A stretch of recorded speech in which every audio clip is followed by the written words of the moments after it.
लगभग 1950-60 का दशक। उत्तर भारत के एक छोटे से गांव मैथा में पंडित गयानाथ त्रिपाठी रहते थे। पंडिताई के साथ साथ वे वैद्य भी थे और ज्योतिष्य का भी ज्ञान रखते थे, जिससे उनकी कीर्ति दूर दूर तक फैली थी। पूस का महीना था, कड़ाके की ठंड बढ़ रही थी और रात का समय था। फसल जोरों पर थी, लेकिन जंगली जानवरों का डर भी था, जो रातों में खेतों में घुसकर फसल का नुकसान कर दिया करते थे। अतः रात में भी खेतों की रखवाली करनी पड़ती थी। आज पंडित जी का मन जाने को नहीं कर रहा था, क्योंकि कुछ दिनों से उनकी पत्नी की बीमार चल रही थी, जिसका इलाज भी वही बेमन से कर रहे थे और ज्योतिषी विद्या से उन्हें अनिष्ट योग का ज्ञान हो गया था।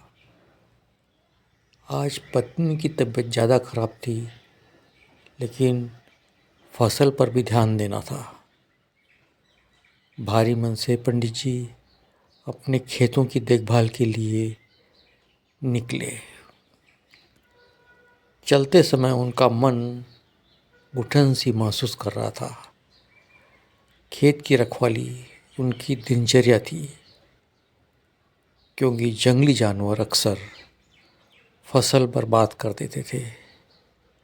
जैसे ही वे खेत की मेड़ तक पहुँचे, उन्हें हल्की सरसराहट सुनाई दी। लगा जैसे कोई पास ही मौजूद है। चांदनी में दूर एक काली आकृति हिलती हुई दिखी। पंडित जी ठिठक गए।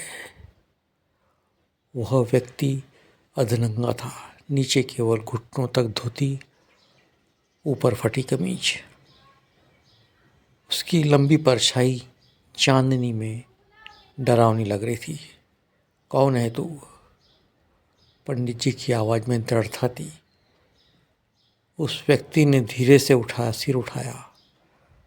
उसकी आंखों में अजीब चमक रही थी। फिर उसने भारी गूंजती आवाज़ में कहा, मैं ही हूँ पंडित जी।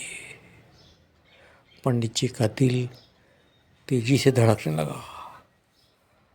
पलक झपकते ही वह व्यक्ति गायब हो गया।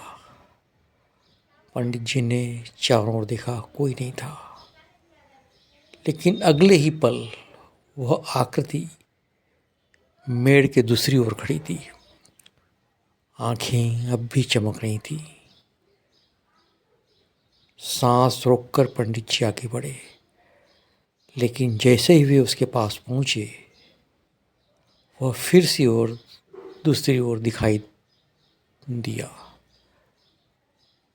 यह अजीब खेल पूरी रात चलता रहा। पंडित जी जितना आगे बढ़ते,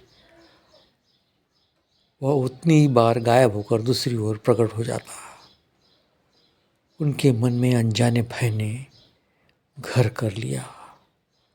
रात धीरे धीरे गहरी होती गई। ठंडी हवा के झोंकों उनके शरीर को सुन्न कर रहे थे, लेकिन उनकी जिज्ञासा उन्हें वहाँ से हटने नहीं दे रही थी।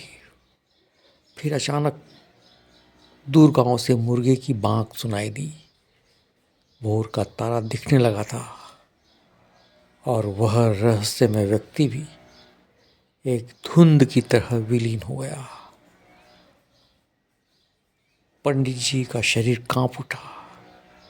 वे उल्टे पांव भागते हुए घर पहुंचे, लेकिन जैसे ही द्वार पर कदम रखा, उनका संसार उजड़ चुका था। उनकी पत्नी निर्जीव पड़ी थी।